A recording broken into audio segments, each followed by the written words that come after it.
Imagine armor so advanced that modern metallurgists cannot replicate it. Yet it protected warriors over 2,000 years ago. Armor that could stop arrows cold, bend without breaking, and turn the tide of battles that shaped civilizations. But the world of ancient armor holds far more than the chainmail and plate you've seen in movies. Buried deep in archaeological sites across 3 continents, researchers have uncovered armor designs so sophisticated they challenge everything we thought we knew about ancient technology. Silk that could stop piercing weapons. Bronze scales that moved like a second skin. Leather hardened into something stronger than wood, yet flexible enough to run in. These weren't crude defenses, they were engineering marvels, each one steeped in mystery and carved into history by forgotten warriors who built mighty empires. Today, we'll uncover 8 of the most extraordinary armor systems featured in ancient historical records, each one more ingenious than the last. And the first one? It starts with a material you'd never expect to stop a blade. Armor 1. Chinese silk armor. The Chinese discovered something impossible around 200 BCE. Silk, that delicate fabric reserved for royalty, could stop arrows. But here's where it gets fascinating. This wasn't just any silk. The Chinese military wove multiple layers together in a specific pattern that created a flexible barrier.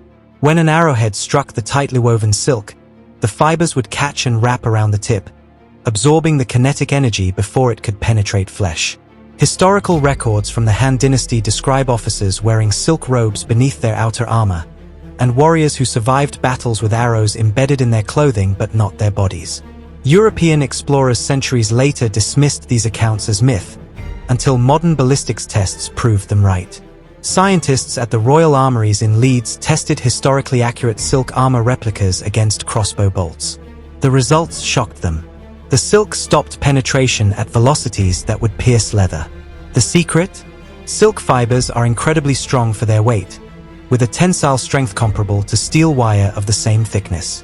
But the genius went deeper than just strength. The Chinese treated the silk with specific preparations. Some records mention alum, others describe vinegar baths and coating processes that remain mysterious. These treatments may have stiffened the fabric just enough to increase resistance without sacrificing flexibility. And here's the tactical advantage no one talks about. If an arrow did penetrate, the silk wound around the arrowhead meant it could be extracted cleanly. In an era before antibiotics, this prevented the tearing and infection that killed more warriors than the initial wound. Surgeons could pull the arrow out by grasping the silk, bringing the arrowhead with it instead of leaving fragments inside.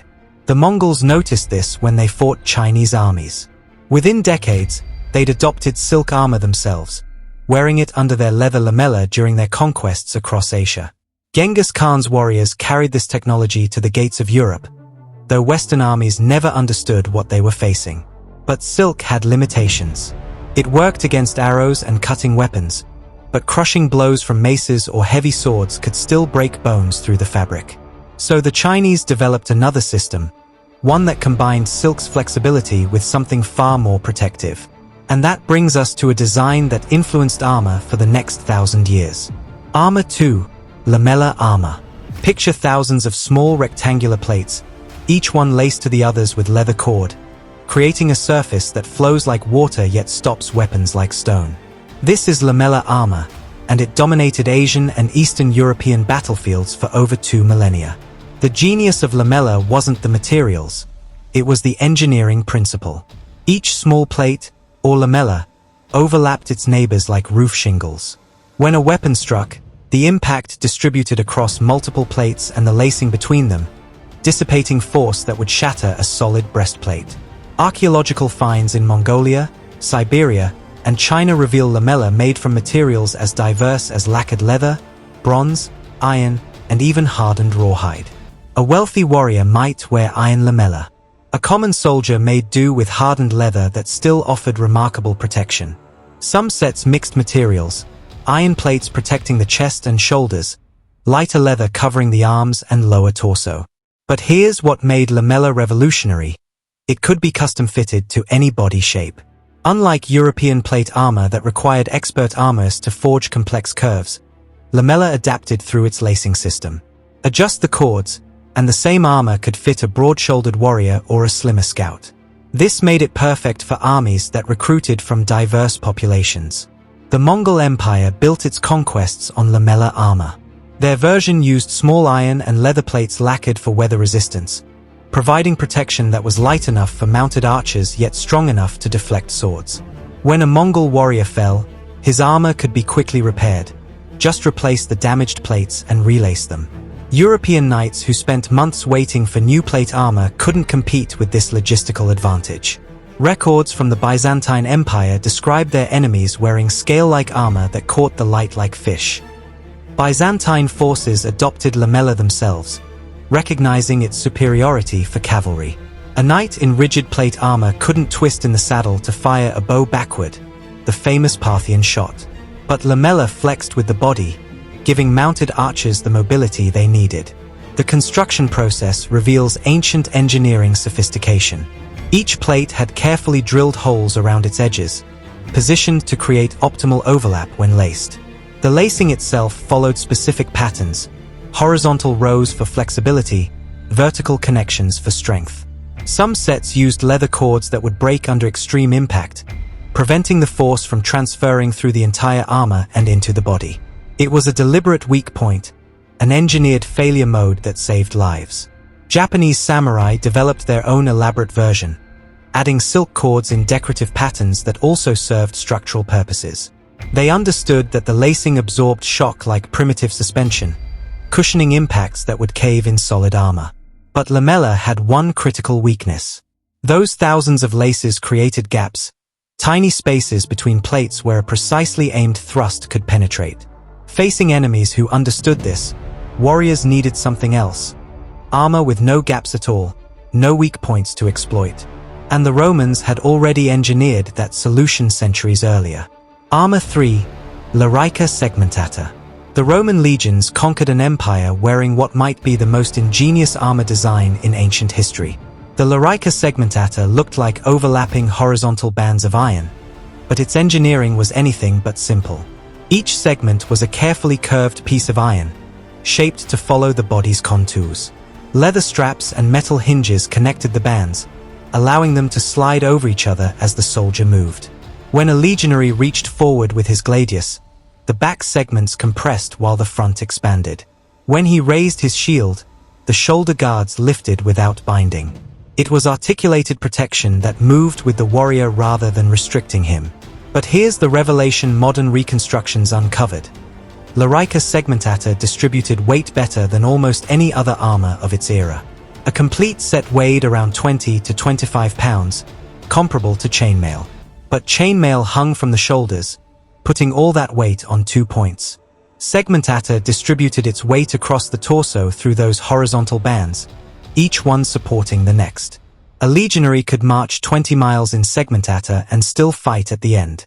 The production methods reveal Roman industrial sophistication. Archaeological finds show standardized components, segments of identical size from different archaeological sites across the empire. This meant centralized production facilities churning out parts that could be assembled locally or shipped to legions on the frontier.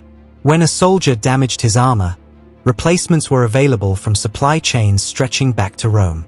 And the Romans knew exactly where to put the protection. The segmentata focused iron plates on the torso and shoulders, the areas most likely to take hits in formation fighting. The arms got minimal coverage because legionaries fought behind large shields.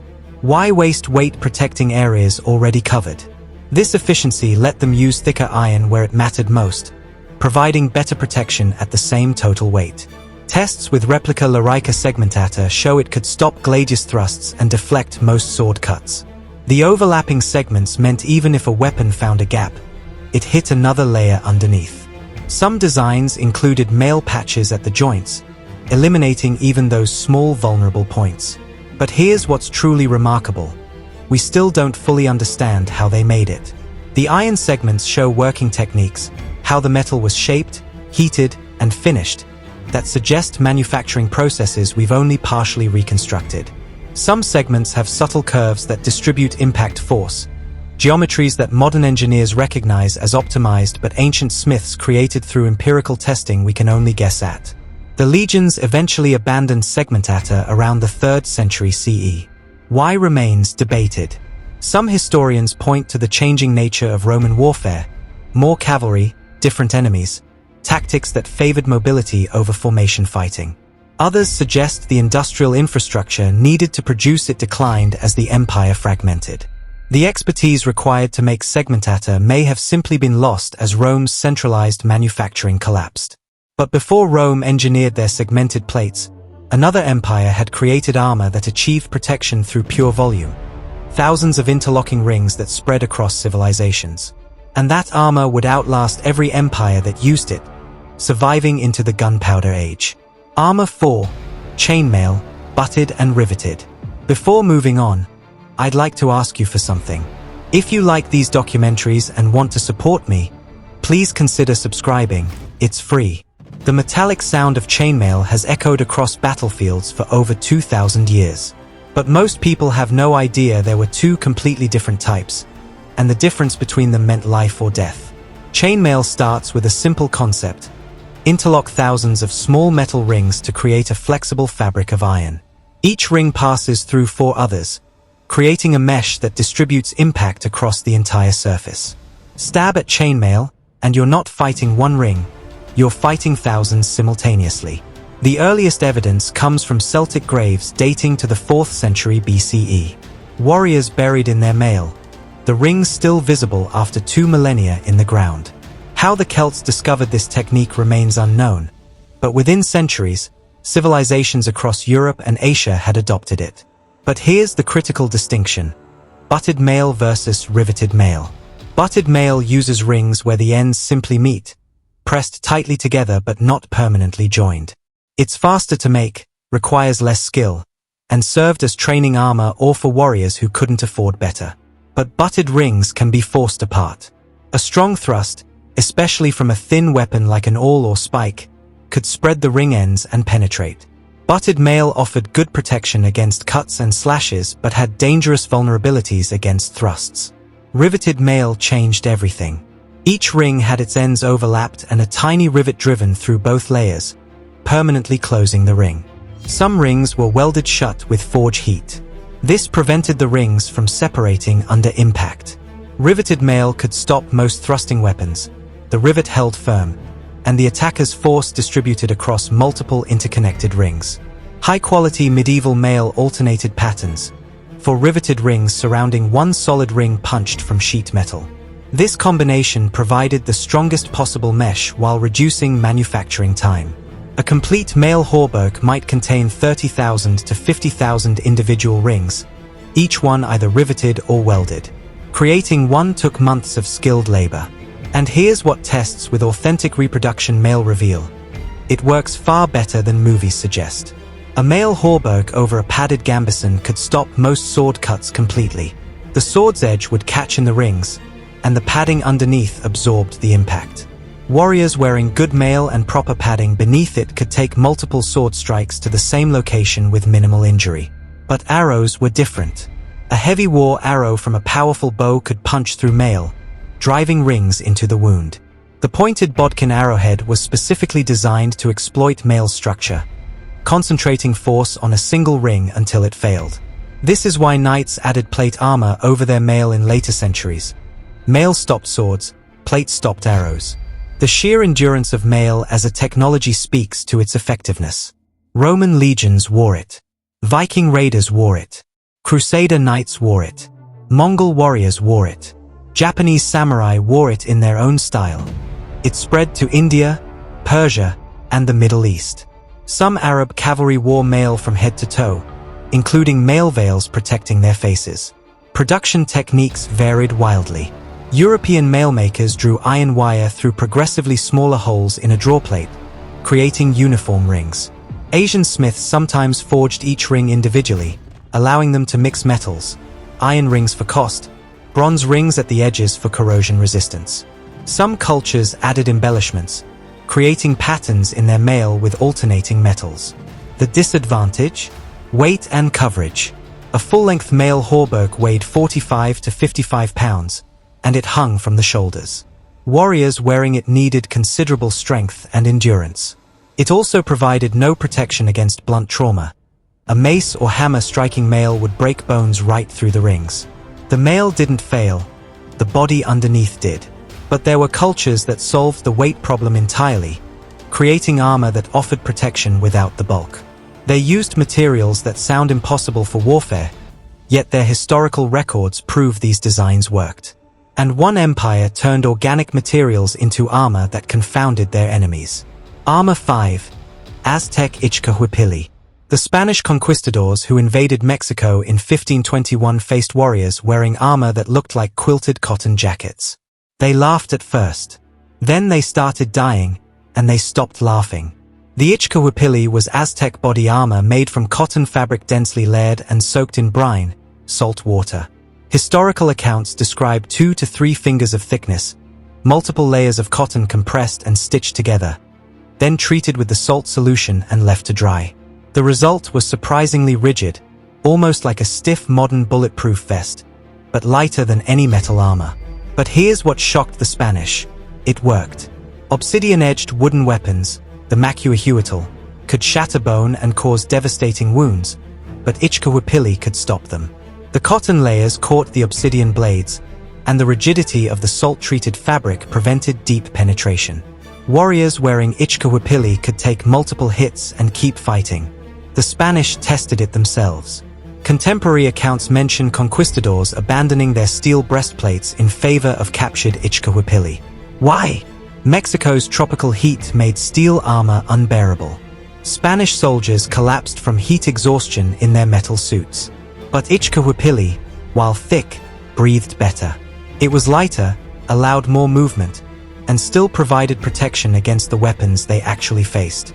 Bernal Diaz del Castillo, who fought with Cortés, wrote specifically about Spanish soldiers wearing quilted cotton armor like the natives. It protected them from arrows and obsidian weapons while letting them function in the heat. This is one of history's remarkable examples of conquerors immediately adopting the defensive technology of the people they were invading. The engineering logic is sound.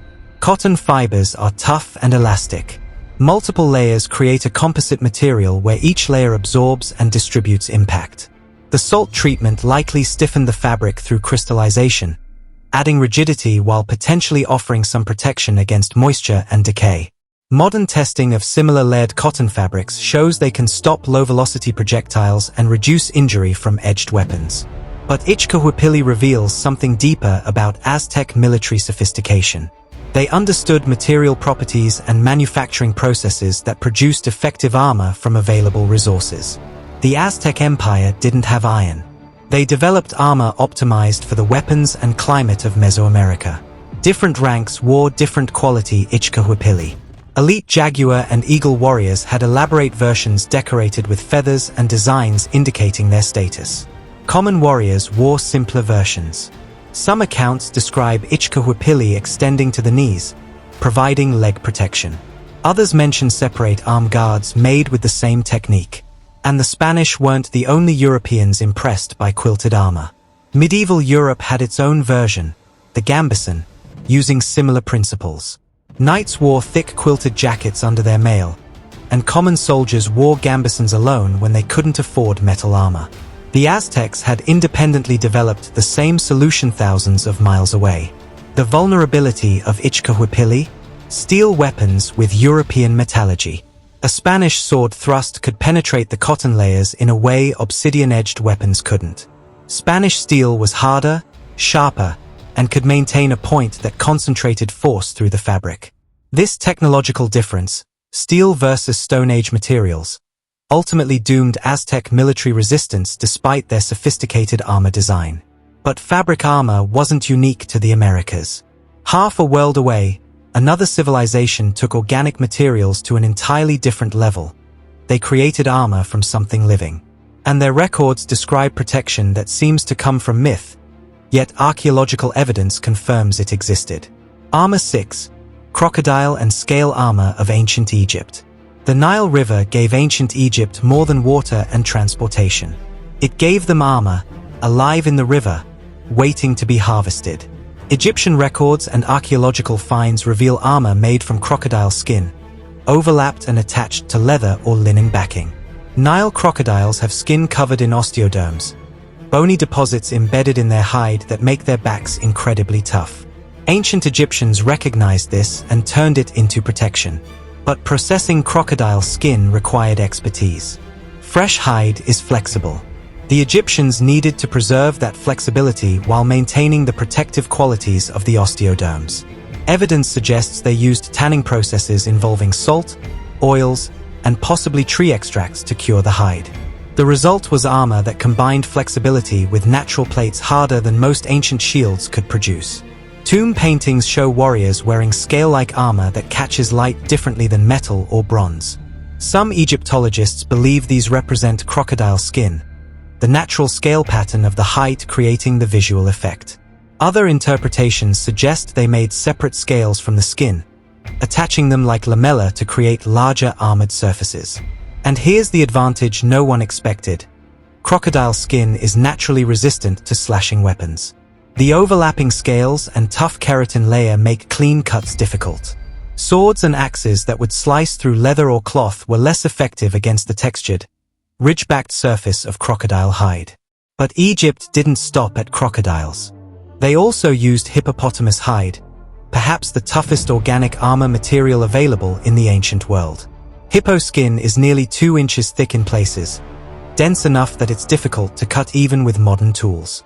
Egyptian craftsmen created shields and body armor from hippo hide, sometimes layering it with linen for additional flexibility. The process of working with hippo hide was dangerous. Killing a hippopotamus required skilled hunters.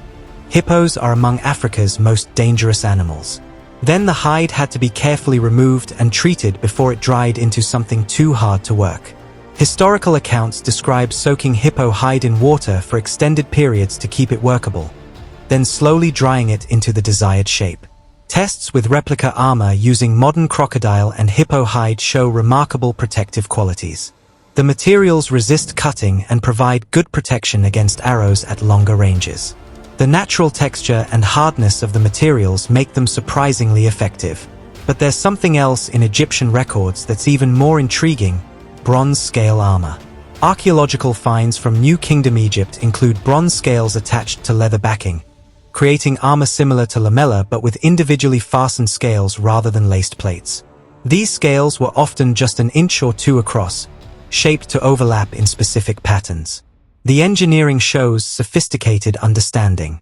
Larger scales at the shoulders and chest provided maximum protection for vital areas. Smaller, more flexible scales covered the sides and lower torso, allowing movement. Some sets mixed materials, bronze scales for the front, leather or crocodile skin for the back where weight and flexibility mattered more. Egyptian scale armor influenced cultures across the Mediterranean and Near East.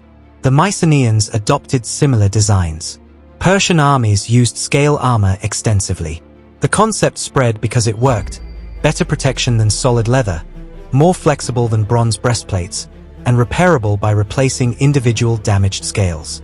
But the Egyptians faced enemies who brought metallurgical innovations that would change warfare. To the north, civilizations were developing bronze alloys and working techniques that created armor harder and more uniform than anything organic materials could match. And one culture took bronze to heights that still impress metallurgists today. Armor 7. Dendra panoply.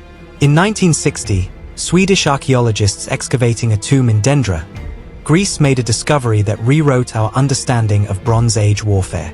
They found a complete suit of bronze plate armor dating to around 1400 BCE, centuries before anyone thought such advanced armor existed.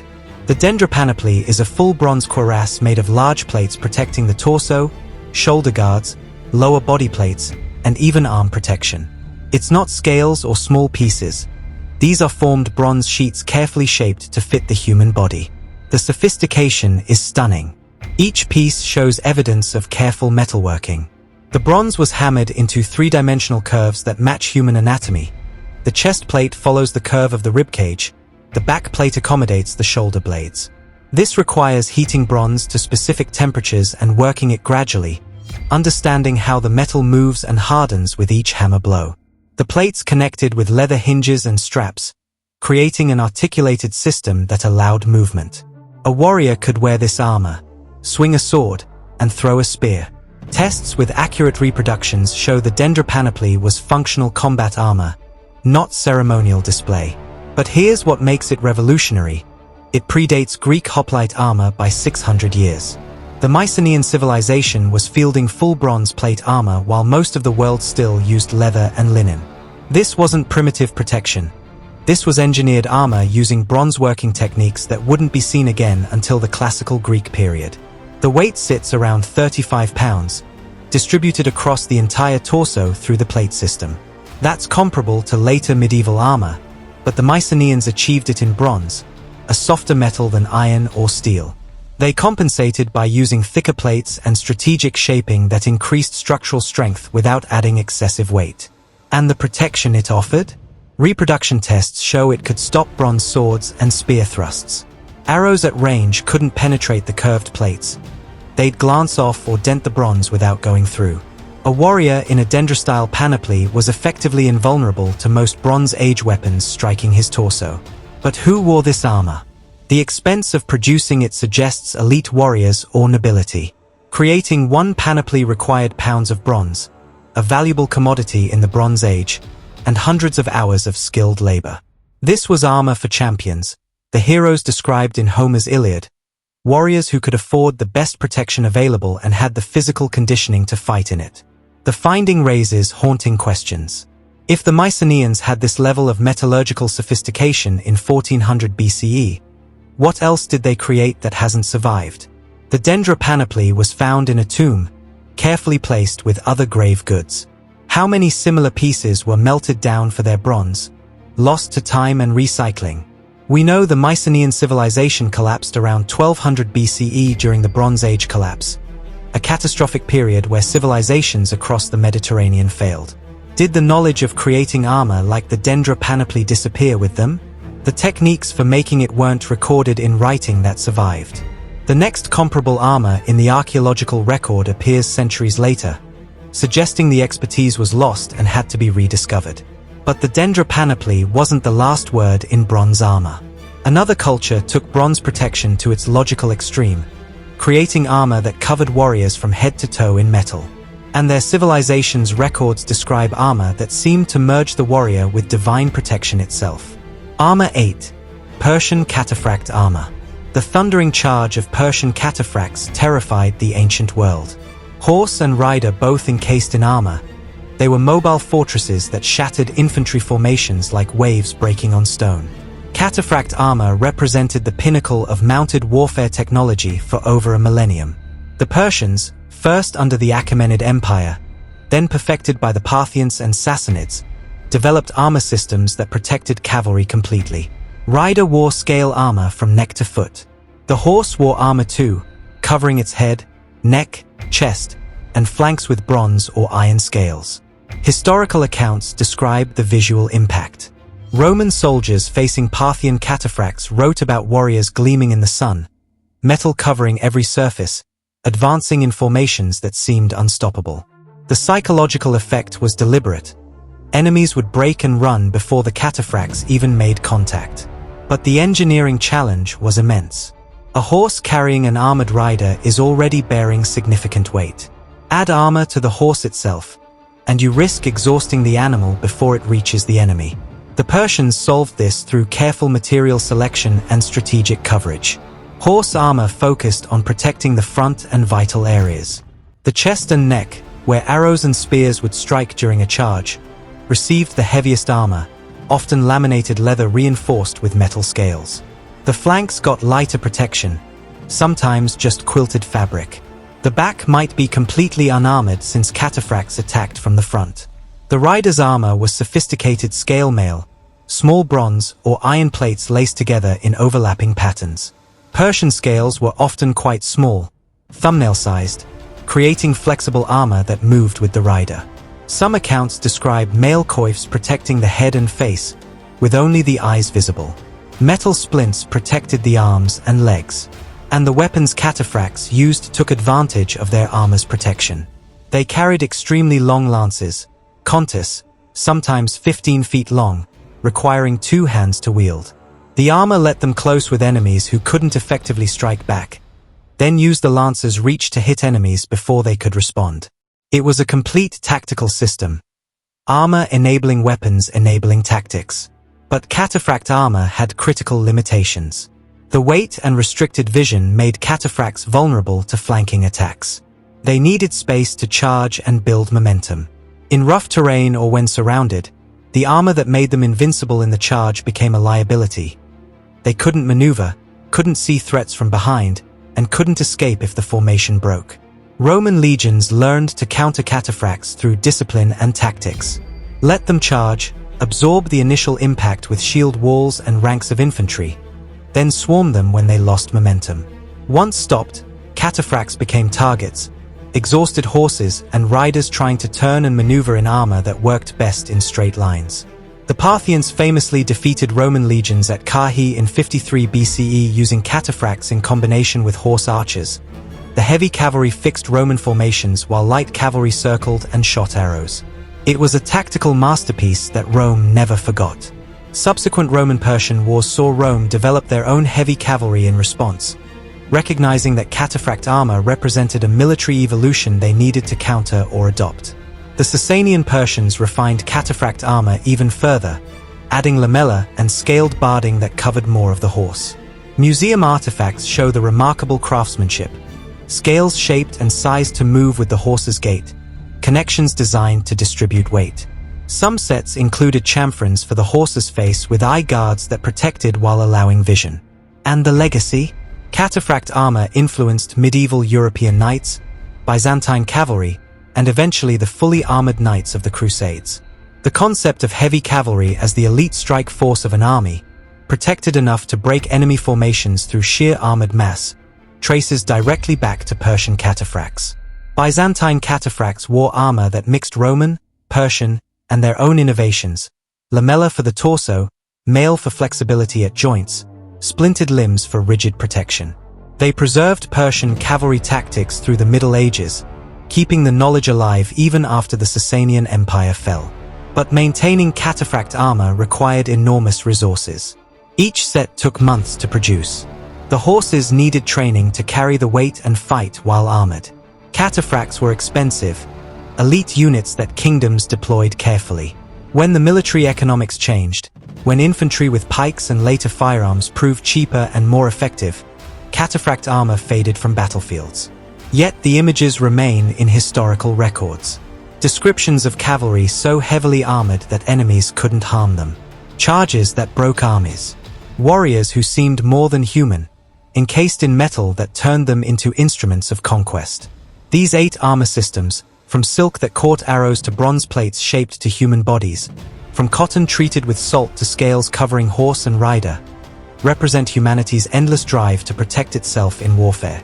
Each culture, working with available materials and facing specific threats, engineered solutions that balanced protection, mobility, and manufacturing capability. Some techniques were lost and rediscovered. Others influenced designs for centuries. Together they show that ancient peoples understood materials, engineering, and practical functionality in ways we're still uncovering today. If you enjoyed this journey through ancient armor innovation, please consider subscribing for more deep dives into history's forgotten technologies.